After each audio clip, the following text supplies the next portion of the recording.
Hello students, हम लोग बात कर रहे हैं एंटीजन एंटीबॉडी इंटरेक्शंस की और उस बेस्ड बहुत सारे इम्यूनोलॉजिकल रिएक्शंस की। जैसे कि हम लास्ट चैप्टर में पढ़ चुके हैं प्रेसिपिटेशन इंटरेक्शन या अवक्षेपण विधि, एग्लूटिनेशन इंटरेक्शन या समूहन विधि, और उस पर बेस्ड बहुत सारे सीरोलॉजिकल टेस्ट जिसकी सहायता से हम बहुत सारे एंटीजन या एंटीबॉडी और उनसे कॉज डिजीज़ का डायग्नोज कर सकते हैं। आज हम बात करेंगे और विभिन्न प्रकार के एंटीजन एंटीबॉडी इंटरेक्शंस की, जैसा कि पहला है न्यूट्रलाइजेशन रिएक्शन या उदासीनीकरण प्रक्रिया। इसके अंतर्गत क्या होता है कि न्यूट्रलाइजेशन क्या प्रोसेस है। इसके अंदर एक एंटीजन जो होता है वो एज ए टॉक्सिक मॉलिक्यूल की तरह काम करता है या वो टॉक्सिक मॉलिक्यूल सिक्रेट करता है जो कि हमारी बॉडी के सेल्स या टिश्यूज़ के अंदर आता है, उससे जुड़ के उनको हार्म पहुंचाता है, उस पर टॉक्सिक एक्टिविटी जो होता है वो शो करता है।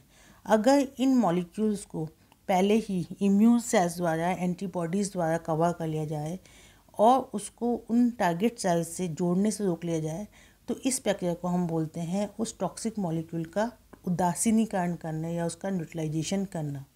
तो ये रिएक्शन कहलाती है न्यूट्रलाइजेशन रिएक्शन। तो फिर न्यूट्रलाइजेशन क्या है? न्यूट्रलाइजेशन जिसके अंदर जो एंटीबॉडीज़ जो होती हैं वो हमारी बॉडी के अंदर जो कि बैक्टीरिया वायरस जिसका इन्फेक्शन होता है और उनसे उत्पन्न होने वाले जो टॉक्सिक मॉलिक्यूल या वायरल पार्टिकल्स जो होते हैं उनको वो ब्लॉक कर देते हैं, कवर कर लेते हैं, जिससे कि वो टारगेट सेल के अंदर एंटर नहीं कर पाते और अपना टॉक्सिक इफेक्ट जो होता है वो शो नहीं कर पाते हैं। विजियन क्या है? A single individual particle of A virus, मतलब एक वायरल सेल को हम विजियन कह सकते हैं। तो बेसिकली हमारी बॉडी के अंदर विभिन्न प्रकार के बैक्टीरिया और वायरस का इन्फेक्शन होता है। बैक्टीरिया जो होते हैं वो विभिन्न टॉक्सिक मॉलिक्यूल जो होते हैं सिक्रेट करते हैं और वायरस जो होते हैं वायरल पार्टिकल्स बनाते हैं। ये पार्टिकल्स जो होते हैं वो सेल्स के अंदर अटैच होकर उस बॉडी के सेल के अंदर एंटर करने की कोशिश करते हैं और सेल को जो होते हैं वो डिस्ट्रॉय करते हैं। लेकिन हमारे जो बॉडी का इम्यून सिस्टम होता है उसके द्वारा जो पहले ही इन जो वायरल पार्टिकल्स या टॉक्सिक मॉलिक्यूल जो बैक्टीरियल टॉक्सिक मॉलिक्यूल जो होते हैं उनके अगेंस्ट एंटीबॉडीज़ बना दी जाती हैं। ये एंटीबॉडी जो होती हैं इन जो टॉक्सिक मॉलिक्यूल्स के टारगेट सेल्स या टिश्यूज़ के अंदर एंटर करने से पहले ही इनके साथ कॉम्प्लेक्स बना लेती हैं, इनको कॉम्प्लेक्स बना के इनको न्यूट्रलाइज कर देती हैं, जिससे कि वो टारगेट सेल्स के अंदर एंटर नहीं कर पाती है। इस प्रकार की एंटीबॉडी जो होती हैं उनको हम बोलते हैं न्यूट्रलाइजिंग एंटीबॉडीज़, जो कि एक टॉक्सिक मॉलिक्यूल या वायरल पार्टिकल जो होते हैं उसको न्यूट्रलाइज कर देती है। तो इस प्रकार न्यूट्रलाइजेशन प्रक्रिया द्वारा हमारी बॉडी के अंदर इन्फेक्ट करने वाले बहुत सारे जो हार्मफुल इन्फेक्शंस बैक्टीरिया वायरस जो होते हैं उनको न्यूट्रलाइज कर जाता है और बॉडी को प्रोटेक्शन प्रोवाइड किया जाता है। न्यूट्रलाइजेशन को हम इस डायग्राम द्वारा समझ सकते हैं, जैसे कि एक टॉक्सिक मॉलिक्यूल है वो इस सेल के साथ जुड़ता है और इसको जुड़ के इसको डिस्ट्रॉय कर देता है, इसका लाइसिस कर देता है, इसकी डेथ कॉज हो जाता है, सेल डेथ हो जाती है।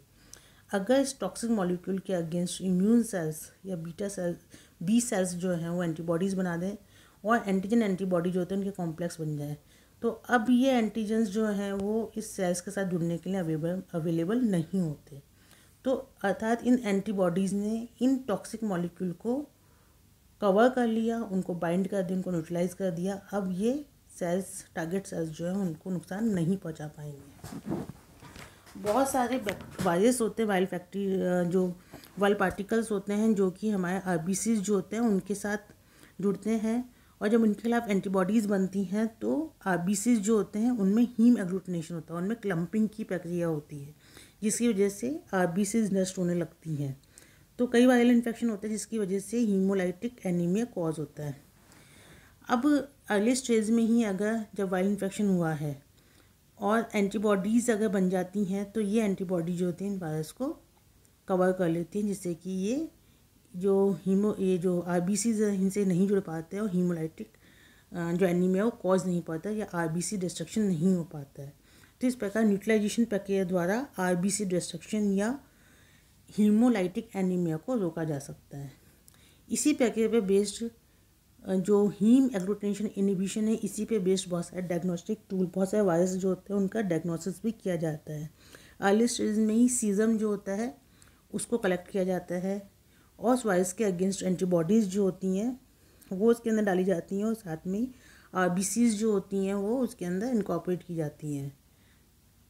अगर एग्लूटिनेशन हो रहा है तो इसका मतलब कि सीरम के अंदर एंटीबॉडीज़ नहीं बनी है, तो उसमें एंटीबॉडी इन्फेक्शन नहीं है। पेशेंट्स का हमने सीरम लिया, सीरम को हम इनकॉर्पोरेट करते हैं एक नॉन मतलब एरिथ्रोसाइट्स और वाइल्ड पार्टिकल्स, जो कि जिसके अंदर नॉन वाइल्ड पार्टिकल है और आरबीसीज डली हुई हैं, और हम किसी पेशेंट का सीरम उसके अंदर डालते हैं। अगर उसके अंदर उस वायरस का इन्फेक्शन है और एंटीबॉडी बनी हुई है, तब तो वो उस वाइल्ड पार्टिकल को कवर कर देंगी, यूटिलाइज कर देंगी और हीम एग्लूटिनेशन को रोक देंगी। तो उस इनहिबिशन के बेस्ड पे हम वायरस के पता लगा सकते हैं। बॉडी के अंदर विभिन्न प्रकार के जो रिट्रोवायरल इन्फेक्शंस होते हैं उनके अगेंस्ट न्यूट्रलाइजिंग जो एंटीबॉडीज़ होती हैं वो इफ़ेक्टिवली बॉडी को प्रोटेक्ट कर देती हैं।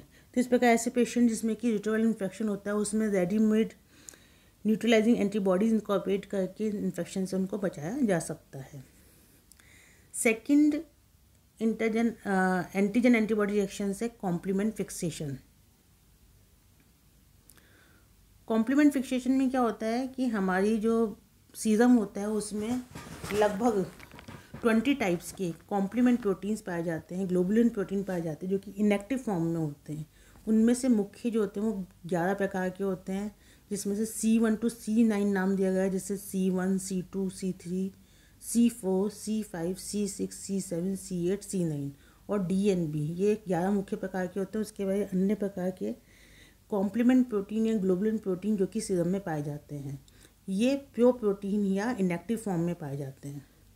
लेकिन जब भी कोई एक एंटीजन एंटीबॉडी कॉम्प्लेक्स बनता है तो हमें पता है कि एक एंटीबॉडी है, इससे जब एंटीजन जुड़ता है तो एंटीजन जुड़ने से इस कॉम्प्लेक्स ये जो एंटीबॉडी होती है इसके कांस्टेंट रीजन में, इसकी लोअर सरफेस के ऊपर फैब रीजन जो होता है, इसका जो एफ रीजन होता है, नॉट फैब, एफ रीजन जो होता है उसके अंदर रिसेप्टर्स पाए जाते हैं जो कि इस कॉम्प्लीमेंट प्रोटीन के साथ जुड़ सकते हैं।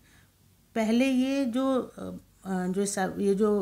सरफेसेस होती हैं ये मास्क होती हैं, मतलब वो छिपी हुई होती हैं। जैसे ही इनके साथ एंटीजन जुड़ता है तो ये सरफेसेस जो होती हैं वो ओपन हो जाती हैं, अनकवर हो जाती हैं, जिससे कि अब इसके ऊपर ये कॉम्प्लीमेंट प्रोटीन जो होता है या C1 जो होता है वो जुड़ जाता है।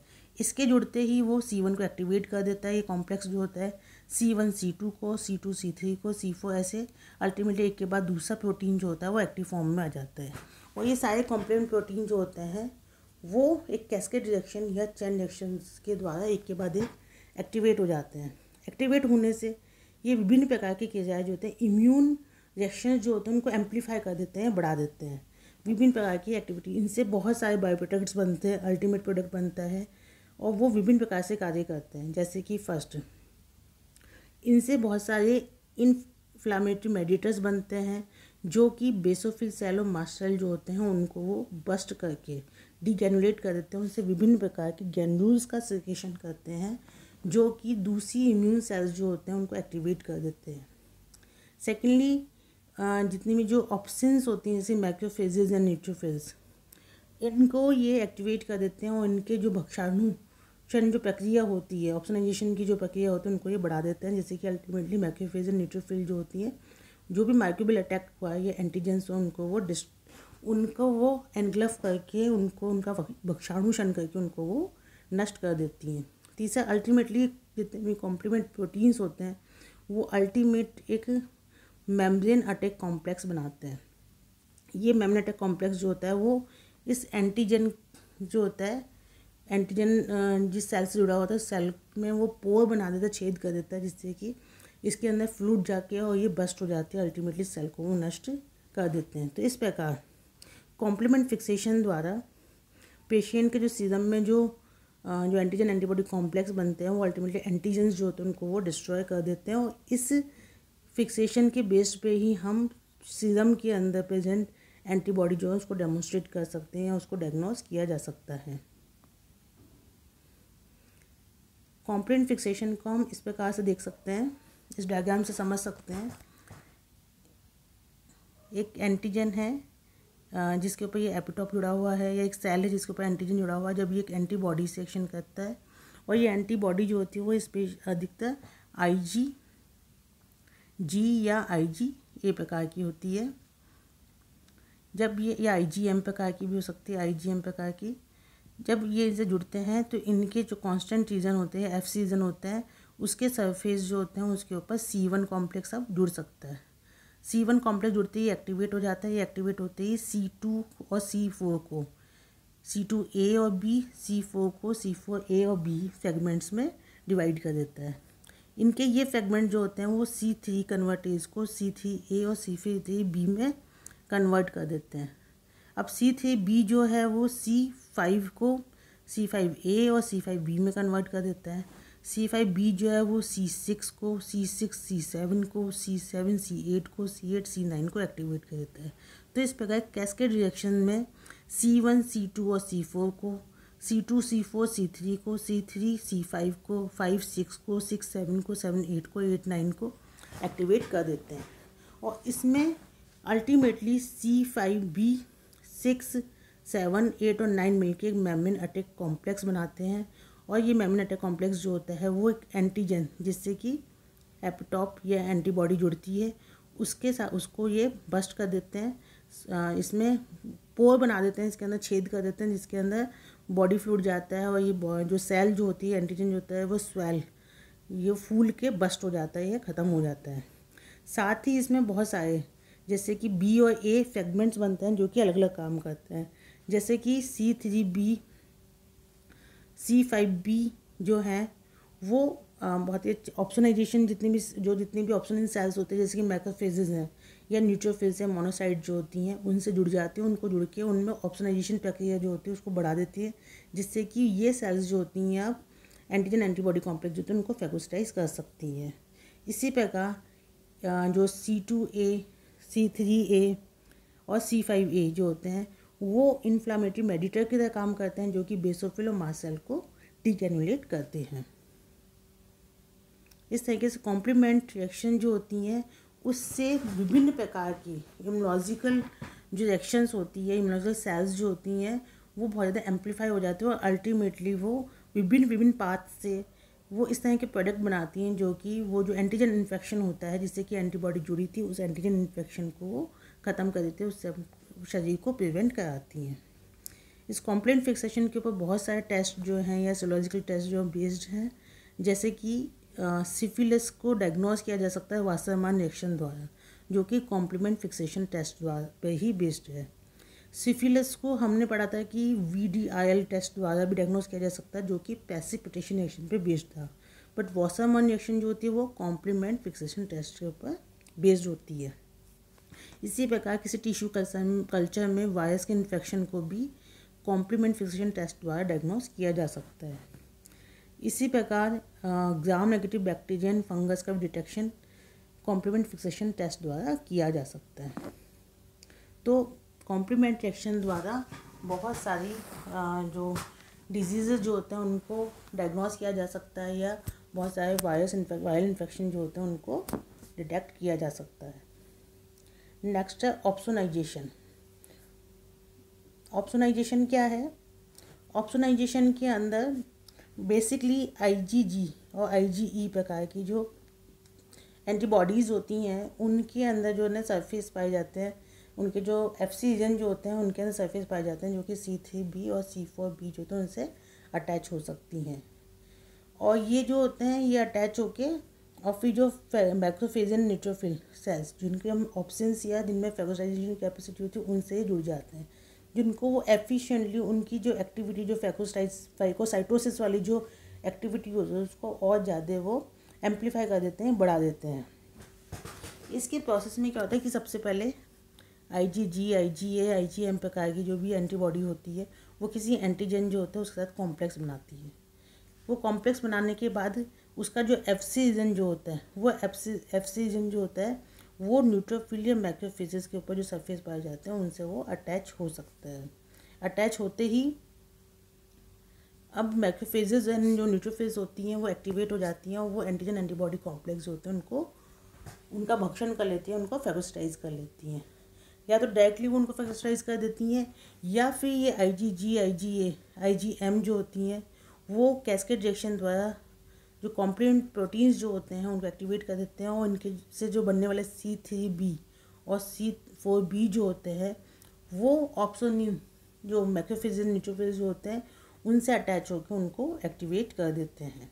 तो इस प्रकार ये एंटीजन एंटीबॉडी कॉम्प्लेक्स जो होते हैं उनको ये ऑप्सोनाइजेशन सेल जो होते हैं उनका ऑप्सोनाइजेशन कर लेती हैं, उनको उनका फेगोसाइटोसिस करके उनको ख़त्म कर देती हैं। जैसे कि इस डायग्राम में देख सकते हैं कि ये एक IgG प्रकार की एंटीबॉडी है जिसका ये फैब्रिजन और एप्सिजन है।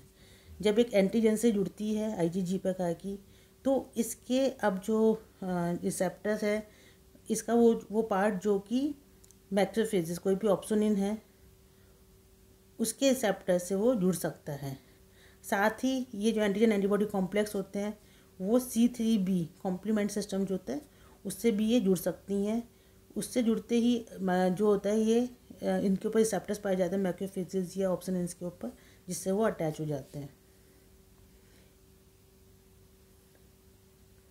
एंटीजन एंटीबॉडी कॉम्प्लेक्स के मैक्रोफेज या न्यूट्रोफिल या किसी भी फैगोसाइटोसिस सेल से जुड़ते ही या C3b या C5b के इनसे जुड़ते ही इनमें फैगोस्टाइजिन की जो एक्टिविटी जो होती है वो एम्पलीफाई हो जाती है या ये एक्टिवेट हो जाता है, जिससे कि वो उस कॉम्प्लेक्स जो होता है एंटीजन एंटीबॉडी कॉम्प्लेक्स जो होता है उसको वो एनगल्फ कर लेते हैं, फैगोस्टाइज कर लेते हैं और फैगोसोम बना लेते हैं।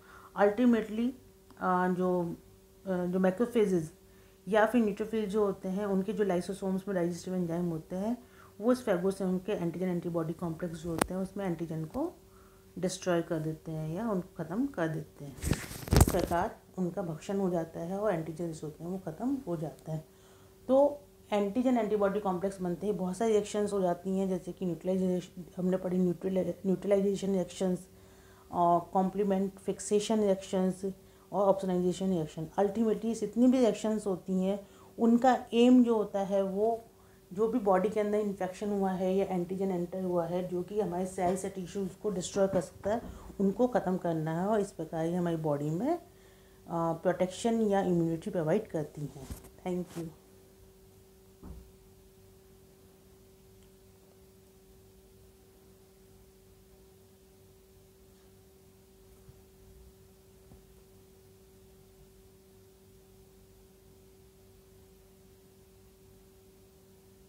Oh, sweetie.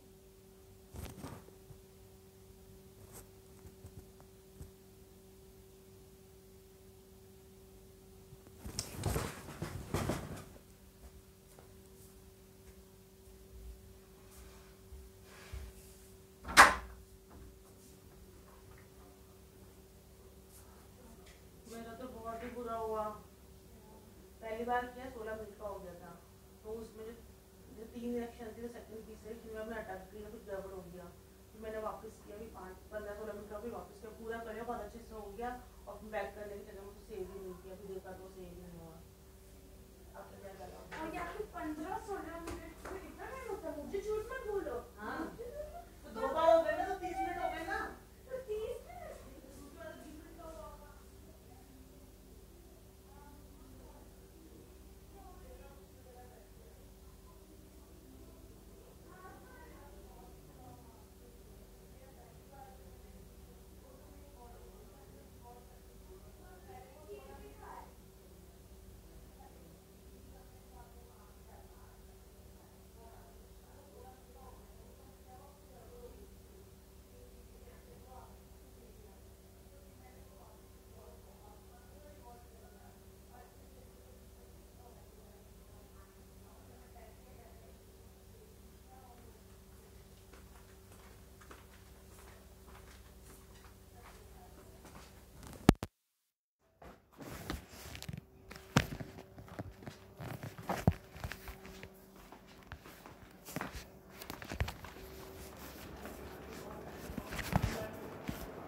नहीं कर सकते हैं, रिकॉर्डिंग को वहीं से भी क्या देखना।